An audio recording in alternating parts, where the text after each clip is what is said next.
That's the whole thing I talk about, winning the battle in the morning. So every morning I wake up, I believe in winning the battle against yourself. People say, why do you say that? Because there's a lot of things you can control.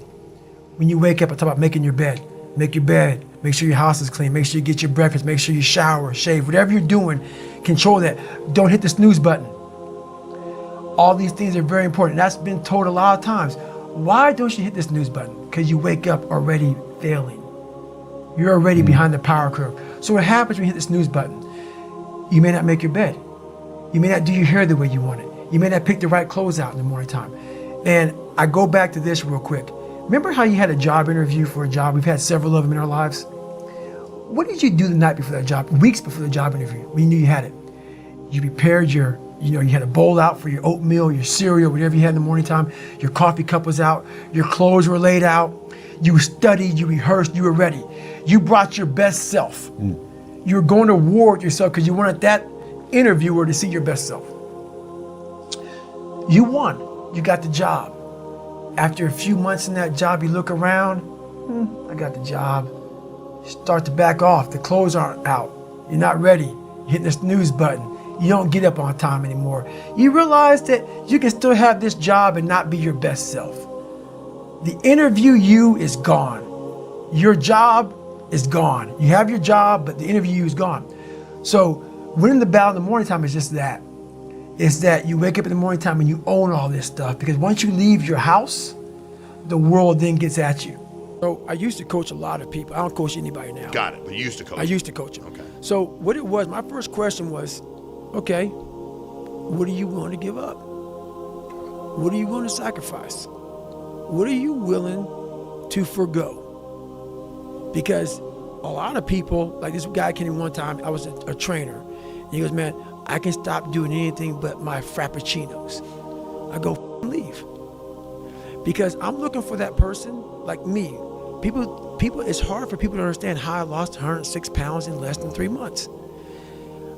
I sat down at the table and I said to myself, what are you willing to give up? Everything. And when people come to me with that kind of mindset, I can work with you. When you are willing to strip yourself down to nothing and give everything, that's who I want to work with. Because now I can mold you into exactly who you want to be. When you put these restrictions up, and that's why my first question is, how bad do you want this? If it's as bad as you want to live or breathe or sleep, whatever the hell it may be, I can work with you. But a lot of people, most people don't want it that badly, which is why they always ask the question, man, how did you get to where you are? You know how to do it. You know exactly how to be you or how to be me. You don't want to do it. So I can't make you do it, and nor do I have the time or energy to force you into that place that I know you have to be to do it. There's no luck in this game, man. It may be a little bit of luck, but the luck happens after you bust your ass and you put yourself in that lucky situation. Luck doesn't happen. You put yourself in that situation where luck might happen. And that's what people don't know. But to get there, luck ain't gonna happen. You have to put yourself in that situation, man. It takes a lot of work. What do you think people most misunderstand about your story? I'm not happy. The biggest thing is they say, look at his eyes. Look at his eyes, man. Have you seen his eyes? It looks like he has demons in his eyes. He looks so unhappy. I'm like, There's a lot of projection. you know, and I see some of this. I think that the biggest thing is I'm not happy. I'm not fulfilled. You know, all this. They're so missing the point, man. What they see in me is a very focused, driven human being who found a buried treasure within himself. Not many people found it. Well, I had to do it because, you know, throughout this journey, I started becoming this new person. I started creating this new person. And people started seeing me as this amazing superhero. In the back of my mind, I knew the real story. And I was like, man, one day you have to really share it. I'm like, man, but do you have the courage? You know, like, it's great to live right here. I've established this. People think you're great. Just stay here. Don't go back. Let's not go back. But the only way you can help people out is let them know that this is possible. So I had to go back and say, this is where I come from. Yeah. And where I come from is hell. And that's why I believe in not getting up in the morning time and checking your phone immediately. Everybody does that. They get up, the first thing they do is grab their phone, look at the phone. Maybe bad news on there. So how's your day start off? I don't go to the gym. I don't make my bed. You're caught up now on that phone. That's how your day starts. You lost control. So once you win that battle in the morning time, then once you go out, now you've won. You go outside your house, you may lose your job, you may have a bad hit, but you won something. So you're going into battle having already won something. Having already won. So then if you hit the snooze button, you go out, you just defeated already. You're behind the power curve. Now you've won something. You feel better about yourself. So now you're able to take these hits along the way. Yeah. So that's the mindset that I think it's important to bring with you every day you go, everywhere you go in life. Win what you can. No matter where you're at in life, sometimes we get very comfortable. The worst thing that could ever happen to a human being is they become civilized.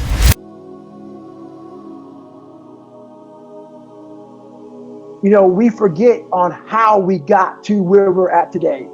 We forgot. A lot of us on this call make a lot of money, are very successful. But what got you there was that dog. Was that dog in you? Was that come hell or high water, I don't give a damn how cold it is outside, how miserable I am, how uncomfortable I become, I will get to where I'm at today. And we want to get further than that. But we start to say, how do we do it? How we get further than where we're at today is go back to the roots. Go back to the very root of how you got to where you're at. What we don't do is we don't go inside. So literally turn yourself inside out. Read the book that's like we're writing a book every day of our lives, but we never read that book. So what I would challenge this young man or young woman to do is you have to look inside of yourself to see what you really want. What are you passionate about? We use these words and these little phrases of only the strong survive and all this other crap. They're all just words. I get so tired of hearing people just talking. Like right now, someone may think Goggins is just talking. You don't know me. So when I speak from passion. I speak from experience. I speak from suffering. Yeah. When someone's lacking confidence in themselves, what's the answer you would give them if they're like, how do I gain more confidence? It starts with yourself, man. You got to start diving into those things that you are afraid of. You don't gain confidence by going to the spot that makes you feel good. It's going to be a false reality. And the second life gives you that challenge, all you want to do is go back to what made you confidence or what gave you confidence. Is that happy spot? No. What gives you confidence, what gave me confidence, was spending years at a kitchen table trying to learn how to read and write on my own. Realizing I can't learn the way you learn. I can't, but I can learn. What gives you confidence, not being afraid, is overcoming the fear. I used to stutter severely bad. So right now, I don't know how many people are gonna watch this. You know what gives me confidence? Is knowing I no longer care if I sit here and start stuttering to you. Yeah. That's what gives me confidence, is facing these things, overcoming them. And maybe not overcoming them every day, but facing them and facing them and facing them. Pretty soon like this, you know what, man, this is where it's at. It's not in that comfort zone. It's in the discomfort zone is where my confidence is getting built. That's where it's getting built. But people want an easier answer. Yeah. There has to be an easier way. There's not. I'm sorry. I searched for it my entire life. You cheated, I did. You lied. I lied. I did everything. And I still felt empty. I coach a lot of people nowadays, billionaires, who call me on the phone and say, man, I'm still missing something. It's because they did what they were good at. And they have this beautiful family, 2, 3 houses, cars, everything. Has everything in the world. On the outside looking in, like, my God, man, how can you be unhappy? I walk around with a backpack with all my stuff in it, with no car. Right. And I walk around happiest person in the world. Have nothing. Happy as hell. It's because I found out the whole key to life. It's not in all that. You have to face yourself. So many people live to be 100 years old and they die miserable, having everything, because they never examined. I call it my live autopsy. You never examine this. Happiness, peace, enlightenment, it's all up here, man. It's all up here. And when I start talking like this, people go, man, you know, no. It's the truth, man. Yeah, it is true. It's all up here. You just got to be willing to go and face it. What I realized on my journey was a lot of us don't believe that we can achieve the impossible. And along my journey, I started realizing, man, I got to tell some people about this shit, man. Like, I discovered something that some people have, but they don't even know. All of us have it. But along this way, I wasn't, like I said, I wasn't a theorist. I became a practitioner. And I was like, my God, I'm busting down so many barriers of, like, I have a learning disability. Okay, but I'm catching up with everybody. I figured that out. I figured out all these negative things in my life that were keeping me in this hole. I'm like, I gotta tell people, man, that, hang on a second, man. You can achieve the absolute impossible. You don't need great parents. You don't need like a private school. You don't need to have this humongous GPA and all this other shit. What you need is the one thing I talked about in my book, which is straight up brutal work ethic. You have to be willing to outwork everybody in the world. And that's the hard part. That's the hard part. This isn't like some 5-step process where if you do these 5 steps, you're gonna end up with this magical world. No, I'm basically teaching you how to callous over your victim's mentality. I'm teaching you how to, like I did 67,000 pull-ups in training for the pull-up record. I was seriously callousing my hands to protect them. What I'm trying to do with people is teach them how to find more of themselves to where they empower themselves. I'm all about the underdog.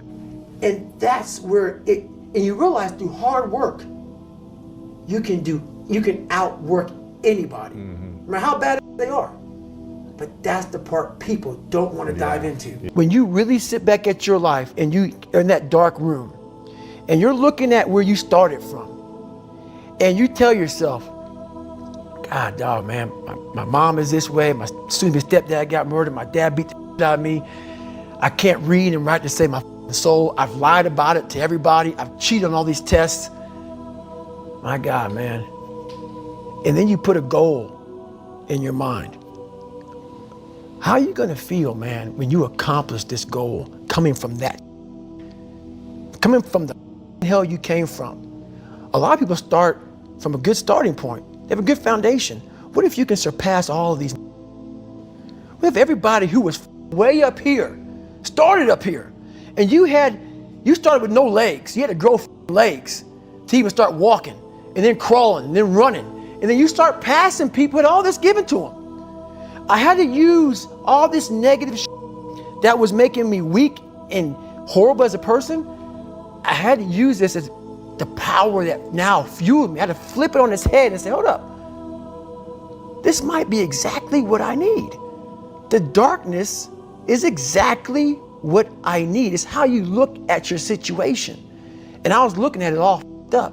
The journey I'm on is very different than most people, which is why I don't judge people. I'll say that many times. I don't judge people. I'm judged a lot by how I look. My eyes, my not smiling all the time, not laughing, not joking. And that's the big, I'm a funny, big time. But guess what? Right now, it's easy to be happy. It's easy to smile. Those are the good times. The good times. Those times don't need to be trained. Even though I had to train myself for good times, those times for most people don't need to be trained. What I'm trying to give you all is the misery of sometimes we go through in life. Those are the times we don't want to talk about. We want to skip forward to peace. Let's just all this. Let's skip all this pain and suffering and misery of real life.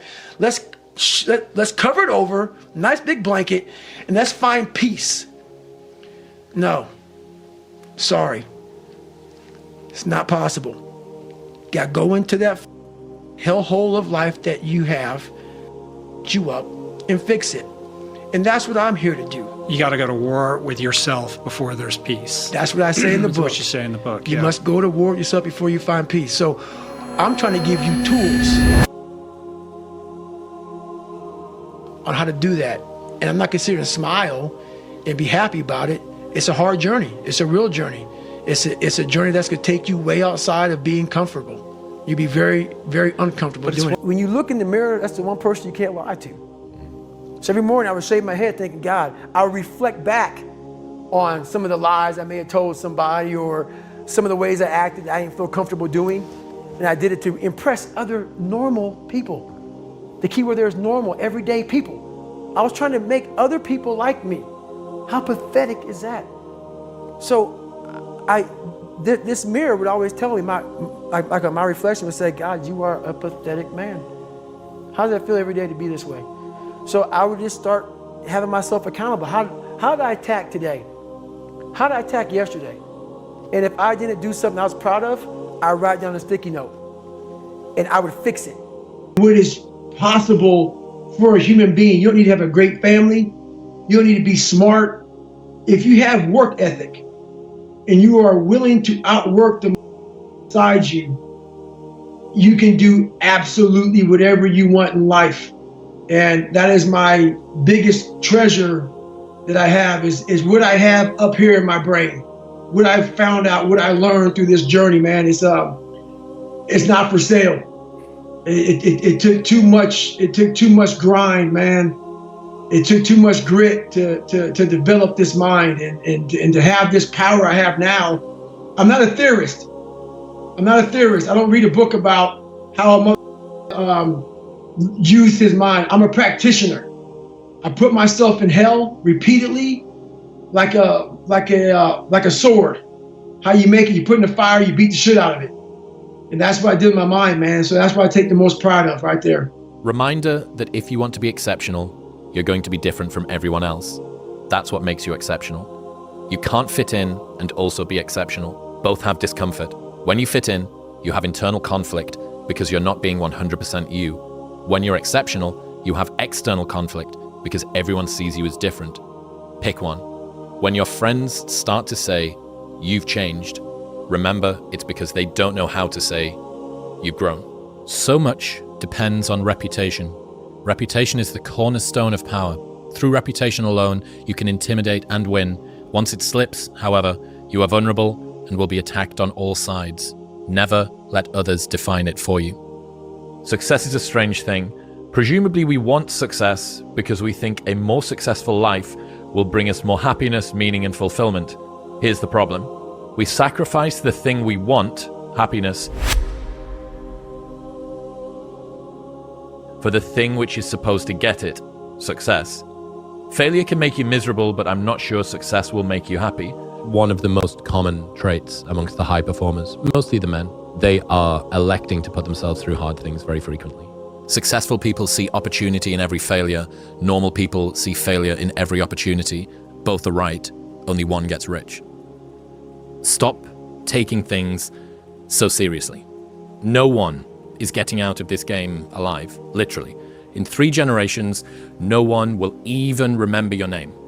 And if that doesn't give you liberation to just drop your fucking problems and find some joy, I don't know what will. Life is inherently ridiculous and guaranteed to end sooner or later. So you might as well enjoy the ride.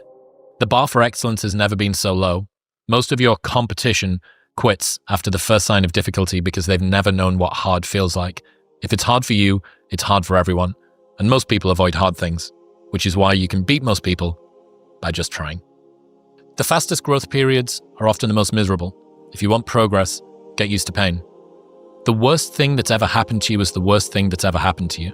The hardest you've ever worked is the hardest you've ever worked. Every new challenge shows you a new territory you were scared of but survived. Every time you break a new limit, you now know you have the capacity to handle more than you ever did before. It's inverse PTSD, like workload exposure therapy, that teaches you, oh, I've been here before and I didn't die. This is okay. The goal should be for you to be able to perform, whether you're in the middle of a war zone, whether you've not had any sleep, whether you've done whatever, right? That I want to be able to work like this and then build myself off the top of that with, oh, I'm great. I managed to get my morning walk in, and I managed to train, and I managed to do all the rest of it. But there's a degree of fragility that comes with over-optimization, because people no longer feel like they're sufficiently robust to do this stuff. The Lonely chapter describes a time in which you're growing, you're changing as a person, and you're now so different that you can no longer resonate with your old set of friends, but you're not sufficiently developed that you've got the new set of friends that you're going to grow into. And this is the Lonely chapter. And the problem with it is that you're always, the desire to sort of regress back to where you were is always going to be there, and you're going to have uncertainty. There's not even the promise of glory or success or triumph when you get through the other side. What am I pushing toward? You know, you're telling me that I'm not going to go out on this night out with my friends, which I've done for the last 5 years or 10 years in the town that I grew up in or went to university in or whatever. You're telling me that I'm not going to do that because I'm going to get up and I'm going to meditate or read. Who even knows if meditation works, right? Like, or you've got all of these questions in your mind, and all of your friends and all of the dynamics and the temptations pull you back toward that. It pulls you back toward the old version of life. So this Lonely chapter is a period through which I think everybody needs to squeeze. Anybody that decides to go from a place they are to a place that they want to be is going to have to let go of people who can't go there with them. And this isn't a value judgment about the people that are doing the personal growth thing are better than the people that are already fine as they are and are happy leading a different sort of life. It's that if you know that there is something that you're meant to do, if you know that there's something that you're meant to change, you will have to let certain groups, friends, routines, places, activities, recreations that you do, you're going to have to let those go. And there is this, you know, the Rocky cutscene lasts for 90 seconds in the movie, but it can last for 5 years in your life. And you have no idea whether or not it's even going to work. And that's the bit that always got to me. The bit that always got to me was I didn't even know if there was going to be any glory on the other side. It's like ordering an Uber and never knowing if it's going to arrive or not. And you think, well, I'm just stood here doing the thing, but I don't know if it's going to come out on the other side. And I can promise you, anybody that has done anything, moved from any place they were to any place that they want to be, has gone through this Lonely chapter. And I think about personal growth like the velocity of a rocket that's taking off. So you've got people moving, and as you start to take off, you can begin to move a little bit more quickly. And as you start to pull away from people, there's a tension between the two of you, because sometimes your behavior, especially if it's positive and you're moving yourself in a more developed direction, can throw into harsh contrast the behavior of the people who maybe aren't doing that. And then you start to sort of become friends with someone that's above you. And then the worst, or one of the really difficult sensations, is if you then do that and you go past somebody who previously you were with, and there's this sort of sense, well, I'm on the journey too, but maybe I'm not moving in the same kind of way that you are. And I came up with this idea of personal growth guilt, like survivor guilt. Somebody comes back from war and they were sat in the back of the Humvee, and the piece of shrapnel that was supposed to kill them and killed all of their buddies hit the engine block, and they come back and they feel like they should still be back there, but they're not. And it's almost the same with the personal growth stuff, that I feel like I'm almost sort of betraying this older version of me, this past version of my life, that I should be there. And there's this scene in The Matrix that Alex talks about where Neo doesn't know if he wants to move forward. He doesn't know if he wants to take the journey that he's called to. And he opens the door and Trinity says, "You've already been down that road, Neo. You know where it takes you, and you know that's not where you want to go back to." And I think about that. I think about that a lot, that Lonely chapter. The only insults that hurt are the ones we believe. Next time someone insults you, remember, they're going to die. Everyone will forget about them. And if no one will remember them, then you might as well forget about them now. They are irrelevant. Your dream, your actions, your outcomes. We don't rise to the standards we have when others are watching. We fall to the standards we have when no one is watching. The only work that really matters is the work that no one sees. It shows you who you really are rather than who you say you are. People who obsess about work-life balance are typically mediocre at both. Obsessed people apply their obsession to everything and just call it life. There are two types of people in the world: those who don't know how to improve their lives and those who don't know when to stop. And people who can improve their lives will always struggle to be around people who can't. Personal growth and self-improvement is liberating, and it's fulfilling, and it's exciting. Until you win, effort always goes unnoticed. Get used to it. No one roots for you until everyone roots for you. That's just how it works. Use absence to increase respect. The more you are seen and heard from, the more common you appear. If you're already established in a group, temporary withdrawal from it will make you more talked about, even more admired. You must learn when to leave. Cultivate value through scarcity. Things that are truly valuable are the ones that are aligned with you. What do you want to want? They're the things that you want to want, and that's what you end up going for. Most hardworking people realize that on the other side of difficulty, on the other side of effort, is something that is worthwhile. There are very few things that are worthwhile getting that aren't difficult, because if they weren't difficult, they wouldn't be worthwhile, right? But just because something is difficult doesn't mean that you should put it upon a pedestal. You could say that becoming an arms dealer is very difficult. I'm sure it is. I'm sure the arms dealer industry is incredibly competitive and ruthless. But it doesn't mean that it's a worthwhile industry to try and get into. So you need to make sure, especially if you're the sort of person who realizes that you have a capacity for dealing with difficult things, suffering, working hard, grinding, you need to make sure that the reason that you're doing something is because you actually value it, not simply because it's something that's difficult. A lot of the things that people want to get easily are only valuable because they're not attainable with ease, right? So if you end up trying to do this, if you did dial down the difficulty of achieving the thing that you say you want to achieve, you would no longer want it. And baked into the difficulty is the value of the thing. A lot of the things that we value in ourselves as we grow up are the light side of something dark that we're not a massive fan of. So for instance, mine or anybody else's ability to work in solitude, to be able to take risks and go do stuff on their own. Well, that's the other side of being lonely as a kid. I learned that through spending a lot of time alone, but it's one of my superpowers now. If you can put me anywhere on the planet with an internet connection on my own, and I will just put my nose to the grindstone and I will get shit done. And I will get shit done until 3 a.m, and I will get up and I will go and I will do it again, and I won't stop. But that's born out of me spending so much time alone as a kid, which I didn't enjoy, and I wish that I didn't have.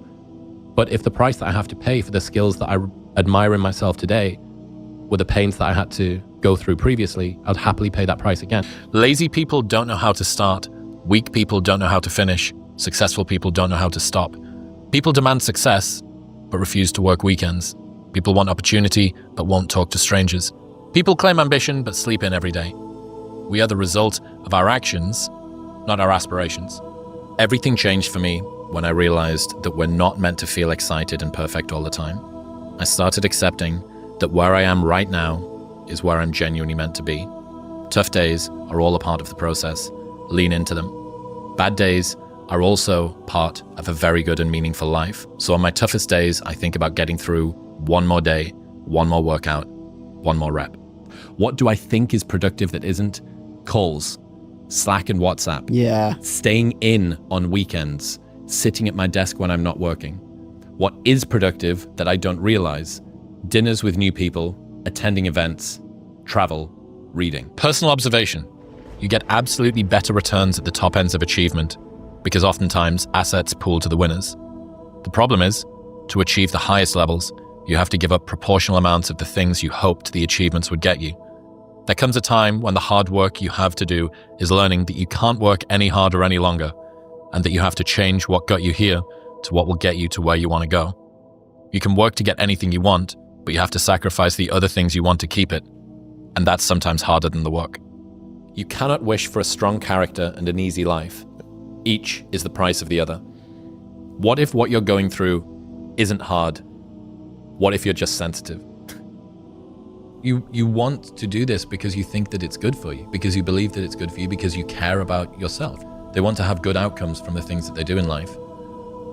You don't need to lambast yourself because you don't do a thing that is perfectly designed to make you feel good. Okay, you missed 3 days in a row. We get back on the horse, we go again. Discipline. You once wanted the life you have. And if you don't like the life you have, you probably won't like the one you want but don't have either. You really can solve a lot of male problems by getting in shape and making money. You still have problems, they're just smaller and you have more resources to handle them. The world is there for the taking for anyone who can learn from their mistakes, do what they say they were going to do, and stick with it, even if it's not sexy. What used to make a man acceptable now makes you extraordinary. The bar for winning has never been so low. Whatever negativity is consuming your thoughts probably won't matter in 3 months' time. In 3 months' time, you won't remember the corrosive texture of your mind, or the boring, repetitive things that you thought, or maybe even what you were worried about. But all of that time that you spent worrying will have still passed. So you are sacrificing your joy and presence in the moment for a problem which you won't even be able to recall in the future. So immortality is literally the only life where such flippancy with the days that you're alive for is acceptable. Problems are a feature of life, not a bug. There will never come a time when you have no problems. What? Did you think that you would just wake up one day and you're going to cease having problems? Like completing a video game and leveling up to a map where there's nothing there. That is never going to happen. Your problems will change, sure, but having problems is going nowhere. Dealing with problems is the cost of doing business as a human. It's not a personal curse on you. The Queen of England died 18 months ago. She ruled an entire nation and accumulated more wealth than 99.9% of humans. And yet, you haven't thought about her, except for right now. No matter how big your dreams, you're gonna die. Everyone will move on. Do what you want.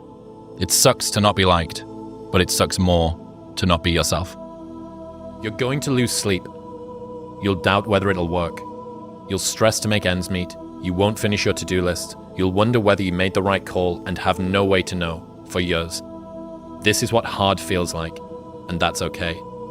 Everything worth doing is hard, and the more worth doing it is, the harder it is. The greater the payoff, the greater the hardship. If it's hard, good. It means no one else will do it. You're not having a bad year. You've had a few bad days that you're thinking about for the rest of the year. I've found it helpful when I'm in a bad season, like I'm in right now, to just focus on having a good day. A good day in a bad season is a bite-sized victory. String a few of those in a row, and a bad season feels less hard. I'm pretty sure the difference between a happy life and an unhappy one doesn't come down to how many good or bad days you have, but which days you think about over and over again. In some seasons of life, maintaining is winning.